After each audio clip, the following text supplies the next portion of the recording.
everybody. Welcome to another Salty Seaman podcast. Today we're talking about space. With me is Doug Kern.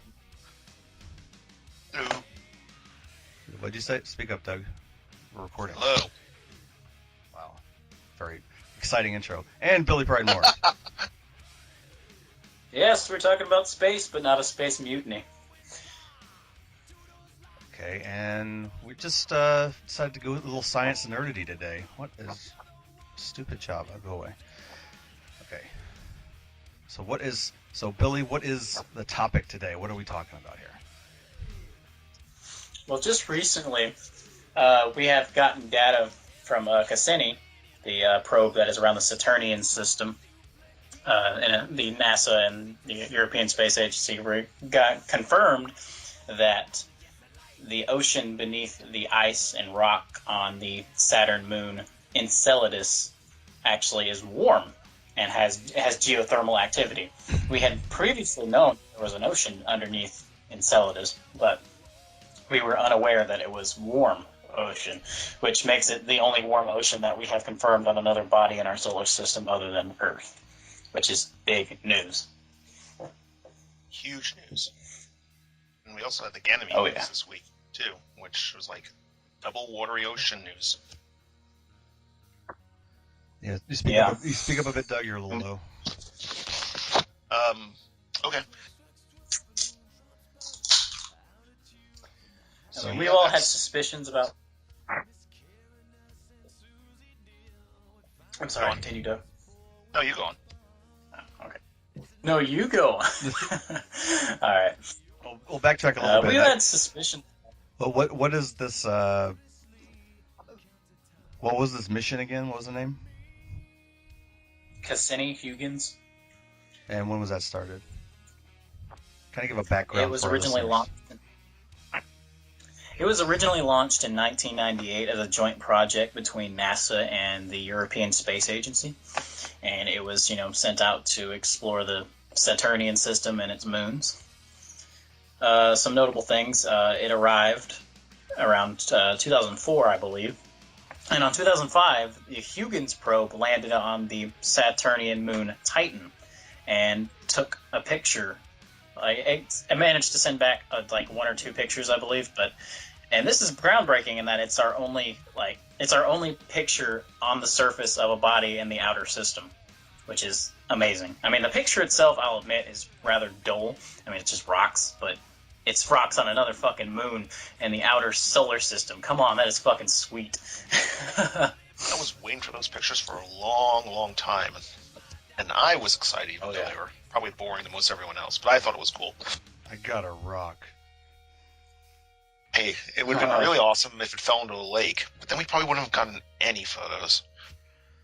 So that's what I was hoping for. I was hoping it would land near the methane lakes on Titan, and we'd get a picture of it. But hey, you can't beggars can't be choosers. So what's the importance of these of a warm ocean? Well, you see, as you probably already know, water is the source of all known life and all life forms. And scientists pretty much all agree on the fact that we came from the ocean as life, and the ocean being warm exacerbates that. Because the elements and the chemicals that form in warm oceans are, the building blocks for life. Rather than cold oceans. A cold ocean can still, bring, have the chance of life, but a warm ocean, brings it up, twofold, at least. Especially in this case, it's really neat, because it looks like they found vents, too, and we know from our planet that you can have life around vents. And some say that was where the first life on our planet came from, was the geothermal vents on early Earth. Yes. So we're looking at the strongest possibility of other life in our solar system on this moon. What's the name of the moon? Enceladus. Enceladus. Where does that name come from? Greek, it's Enceladus a giant or a titan? Probably a Titan, because it's from Saturn. But Saturn had some moons named after giants, too. Yeah, like Titan, Ganymede, Callisto, stuff like that. Saturn or Jupiter have a moon that's bigger than us? I was thinking Jupiter did. Not bigger than us, but bigger than our moon. Ganymede is bigger than our moon. Yeah. And a few of them have their own atmospheres. Like I get this one does. I think it's pretty neat.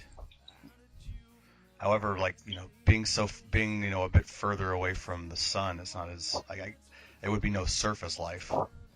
It'd have to be under. So would the thermal under the ocean have the heat needed, since Saturn's pretty far out from the sun as compared to us? Essentially, yes.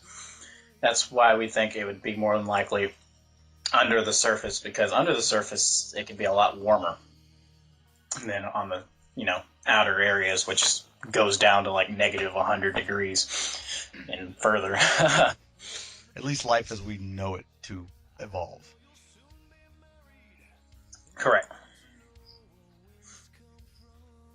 So a big find out here in our own solar system, while we've been looking out and finding planet after planet, solar system after solar system, and wondering and doing all the sciencey stuff trying to figure out if these places can support life. We may have someone placed right here in our own solar system, which we'd kind of given up on for quite a while. That there was any place else that could support life as we know it. So this is kind of funny, actually. It's always been a surprise. It's never been like, oh, we're going to look at this place. It's like always been an afterthought when they find stuff there. It's the first, when it first was found by Voyager, they're like, oh, that's a neat looking moon. And then people started looking at it once Cassini got there, like, wait a minute, that probably has an ocean underneath it. Oh, look, there's geysers on it now. Now this find. Yeah, it's all pretty much accidental a lot of the time. It's very rare when they send out a mission that is like specifically for like something like that. It's usually like, an observatory mission, collecting data, basic data about a system, and then we end up finding cool shit like that. Now, this news didn't really get much traction in the mainstream press. I mean, if they found Kardashian ass on there, I mean, obviously we probably would have got bigger news. Well, you could just call me an astronaut on my way to Booty Jupiter. Not Uranus? Too easy a joke. It's the wrong planet to go to if you have a big ass, because the planet actually is probably going to be very interested then if it's Jupiter. And I always like the idea, Uranus has been knocked off its axis somewhere in the past by something giant, because it's kind of tilted at an extreme angle compared to the rest of us. Yeah, and its orbit is really fucked up too.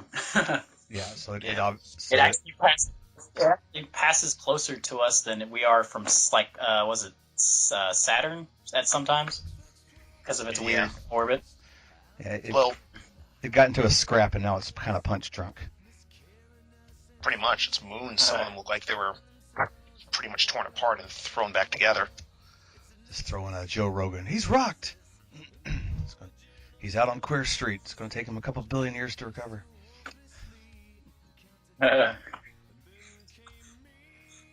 It's pretty much like... I have my money on it. You had your money on the asteroid? Oh, asteroid mining? Asteroid mining? This is money. Yeah. Doing a fight bet. I think, like, the last few years, we just hear more and more just stuff we didn't hear. Like, for me and Doug's age growing up, it was like, there was, like, no change for, like, a couple of decades. Really. Like, I remember as a kid, like, we weren't sure that there were other planets that we'd ever found besides our own solar system. We did, they always said, like, we're pretty sure, like, there has to be other systems like ours out in the galaxy, but we just had no way of knowing until the Hubble and we actually got advanced telescopic abilities out in space, and now we're just finding, every day they're finding stuff. And, as a kid, this would have been so exciting for me, and I would think a lot of people, but it seems, like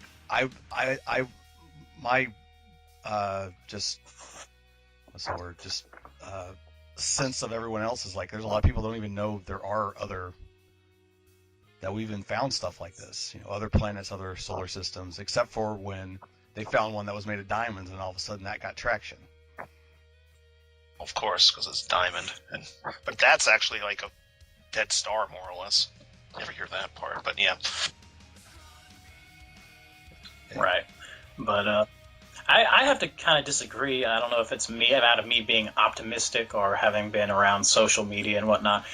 Recently, we've been getting a lot of traction in the science department, with TV shows like Cosmos and social media from like people like Neil deGrasse Tyson and people and scientists like that who are popular, who are sharing things with the general population, and people seem genuinely interested. Like I didn't even hear the news about Enceladus recently until I saw it on Reddit with over 5,000 upvotes on the front page. So we're obviously getting somewhere, and curiosity was really big. Like people were like counting down for when it landed on Mars, and I think more people are getting interested than there were in, say, the late 90s, early 2000s. Oh, I agree. Well, with the internet, you're going to have, excuse me, you're going to have people, people who are interested in that stuff are going to make, in their own little sections of the internet, are going to make noise. But, say you just go to your regular Facebook page, like you were the only post I saw on this.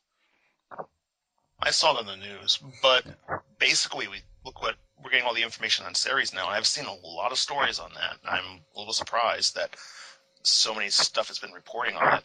I think it also helped that there's those two mysterious flashes that, people can go crazy over. But that's been in the news a ton. And when we get to the summer, we're going to hear about Pluto like nonstop once New Horizons gets there. What were the two flashes? Right. They don't know yet, but they have some ideas that may have been just like a salt deposit or, water that came up from the surface, because Ceres has an ocean as well. But they're not sure yet. We're going to find out probably in April, because the probe is there, but it's doing setup now. Where's Ceres? That's a moon of... Asteroid belt. In the asteroid belt. Okay. It's the largest asteroid in the asteroid belt. It's pretty much a failed planet because Jupiter sucked up almost all material. I thought Ceres was considered a dwarf planet. I might be incorrect. It is now. It's pretty much... But for years it was always considered an asteroid. It got pretty much upgraded when Pluto got downgraded. Upgrade? Right.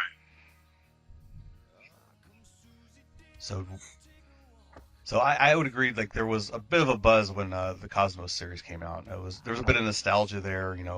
People that grew up with the original show, and Neil deGrasse Tyson's become somewhat of a folk hero. I don't know how much traction that show got. I know it got some, more than a lot of people thought. And now we're going to have a good generation going to grow up watching that mini series in their middle school science classes. I think that's pretty cool. Yeah. Yeah, I remember watching the original Cosmos as a kid and really enjoying it. Yeah, I think I was like I know we watched it like my 6th grade science class, the original. I remember I wanted to get the book out in like elementary school, and this was 2nd grade, and my teacher's like, "No, you can't take this out. You won't understand it." And I went all upset. And my mom actually made the teacher let me take it out of the library then, and I did read it. So stupid teacher. Why would a teacher be like that? Like, no, screw you for trying to learn things. Well, I could say a lot of terms that could probably get me in trouble, but... I don't think I ever had a nice lady. Yeah, I don't know if I were a teacher that bad, but yeah, there are teachers who are just like, I don't know, threatened when there's like a smart kid in class. Yeah. I've seen some of them are very, wanting to, help those kids and, encourage them. And there's some are just like, just see you as a disruption because you're too smart for your own good, basically. I think it all depends on the personality of the teacher. Yep. I've had teachers like that. It's like, I've had a bunch like that. Because they know you're going to be the kid in class that's always trying to correct them or, stuff like that, basically. They don't... you get threatened. Feeling threatened by someone who's much younger and smaller than you, I think, for a lot of teachers, they just don't like it. And honestly, you shouldn't be. I don't think you should be a teacher if that's the case. You should be excited you have someone that's smart in your class.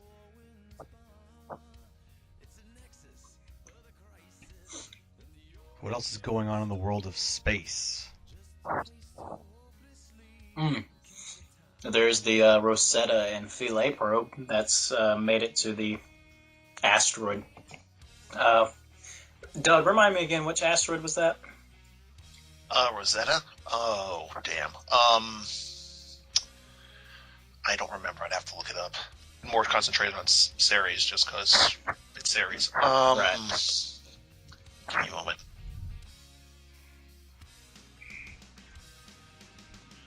I was wondering, like I said, I don't follow it as closely. I don't really have a good feed on it.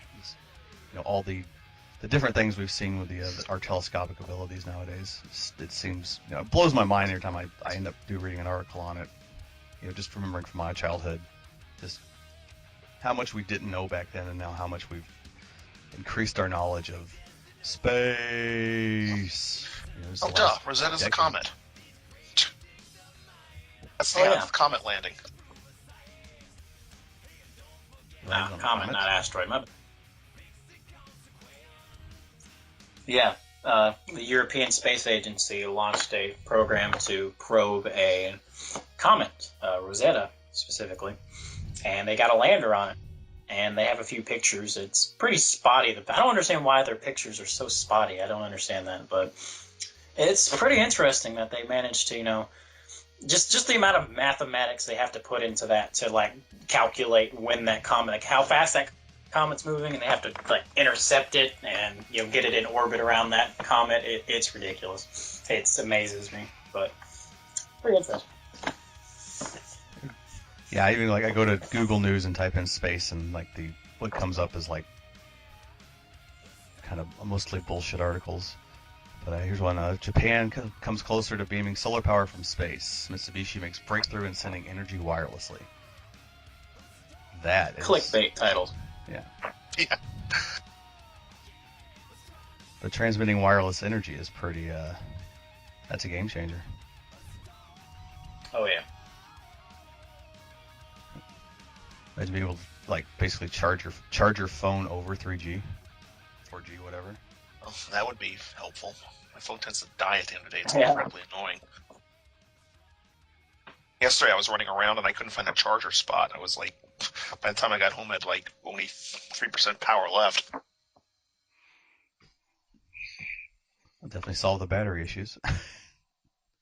So it's one thing I read not too long ago. People always complain about the smartphone battery powers, and I basically said, we've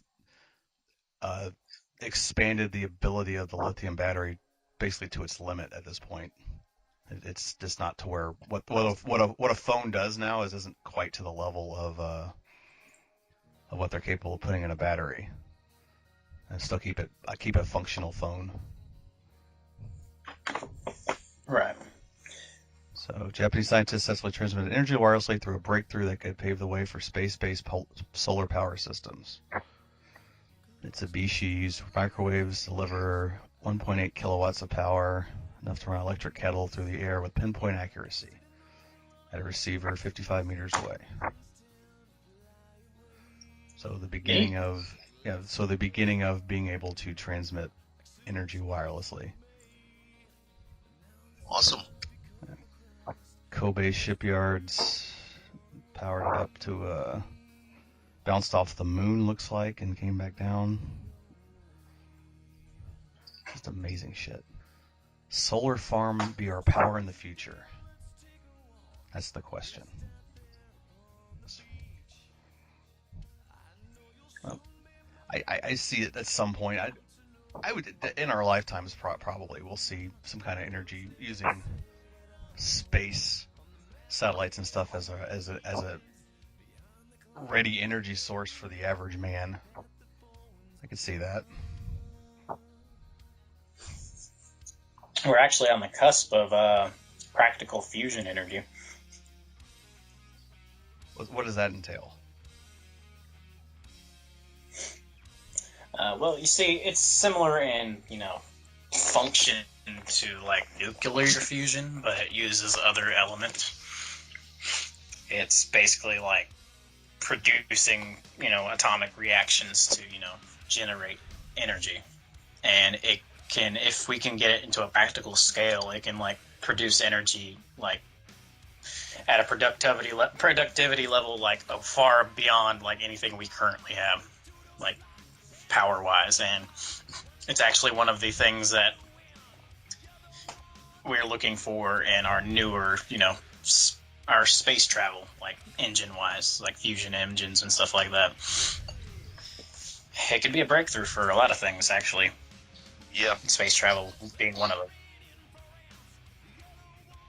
Yeah, I always hear like the technology we actually use in, or at least the hardware we use for space stuff is pretty low tech, actually, just from a practical standpoint, because the more complex it is, the more likely it is to break. So they keep it, if you look at the hardware itself, it's usually pretty behind the times of what we're using here.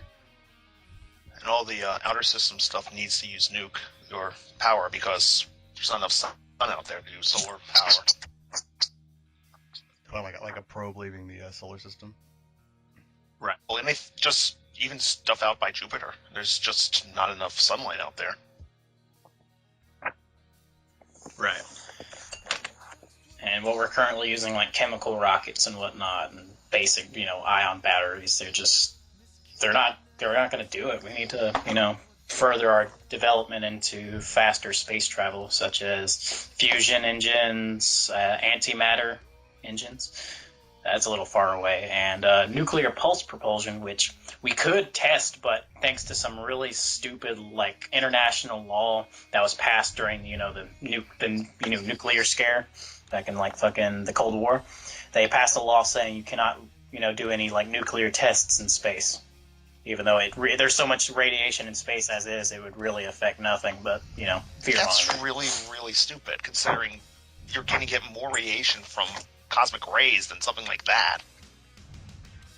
Yeah, exactly. But this was back in the 50s, 60s, so it was just fear-mongering and a lot of things they didn't understand. So hopefully they can get that repealed and we can get nuclear pulse propulsion worked out, because with nuclear pulse propulsion, we could shorten a trip to Mars, usually over a year and a half to a month.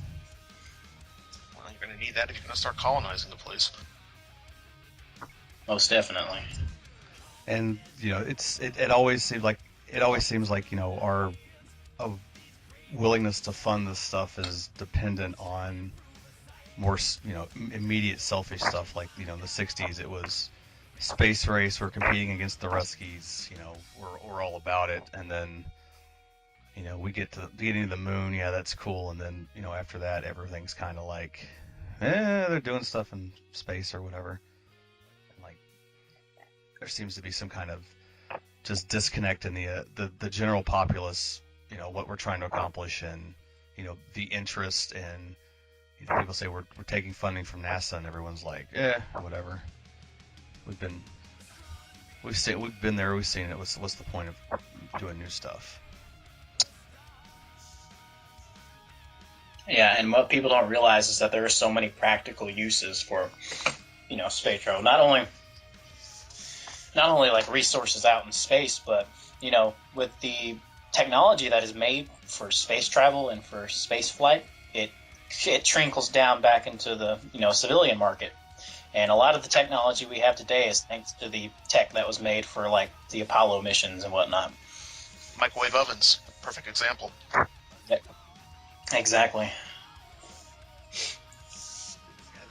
The more you develop, it's like it's not just helping us explore or understand space better. It does, happy accidents and this stuff, it just kind of trickles down. Like you said, it does come down to us. And I don't think a lot of people really get that.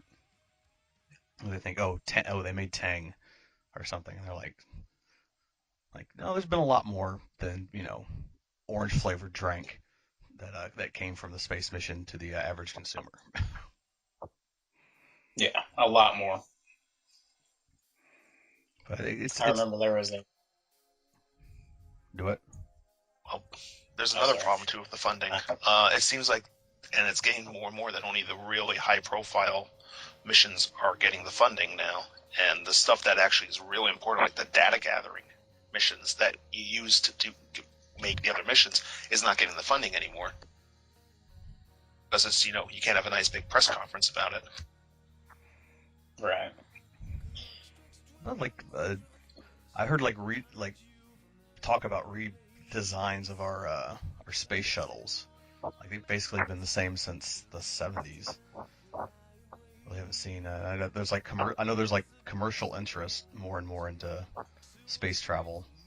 People with lots of big fat sacks of cash running around, like trying to get into the space stuff. Space tourism. Yeah, do you see like the private enterprise kind of being the forward motion on space stuff coming in the future more than government funding?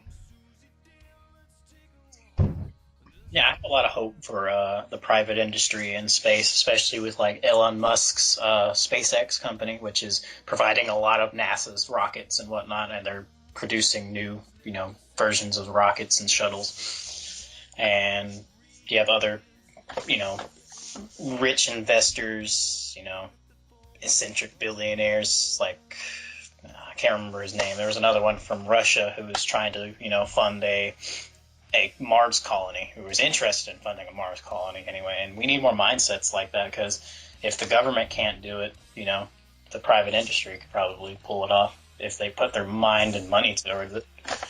Well, we do have that Mars One thing going on right now, but I think that may be a little much too soon at this point. As Richard Branson. And Mars One. Richard Branson too. I know he's been kind of involved. He's been wanting to create feasible commercial space travel forever. So he's definitely in the category of the eccentric billionaire. Virgin airline guy. Yeah. I remember that. And another thing I was trying to bring up earlier, what people don't realize is that space can also bring in resources and can make its own, effect on the economy. Because just asteroid mining could easily be a $1 trillion industry. Oh yeah, for rare minerals, because there's a ton of those asteroids, and they're way easier to get them in many ways than a lot of the rare earth and rare minerals on Earth, because most of them are in the center of the planet. Yeah, oh yeah, and it's not just minerals; it's gases and certain things like helium, which we are actually severely on Earth. Yeah, we're almost out of helium. Isn't that weird? That's like a trapped gas, and like we just mine, and it's just going away. We just don't know where to get more. And to synthesize it isn't cost effective versus having it ready available as a natural resource. Yeah, but of course, the initial investment is going to be a lot, getting, better space travel and being able to transport said materials back from the asteroids back to Earth. But every big business always requires an initial investment. I mean, even on Earth, you want to start a business, you got to invest in it. If you want to start something new or start selling a new product, you got to invest in it. So there's got to be an initial investment into this, and then when they get that initial investment, get the space travel figured out, and we'd have way more money into our economy. A thriving economy if we got into that. And you got to be willing to take some losses on it for the betterment of mankind. You need those guys too. It's like, well, we might lose money on this, but this is worth it for thinking of a bigger picture, just as the humankind as a whole. And there are certain guys I think are willing to do that, but like you said, a lot of it's like they want a return on the investment. Yeah. And those ideals are pretty lofty to big corporations and the government. Yeah,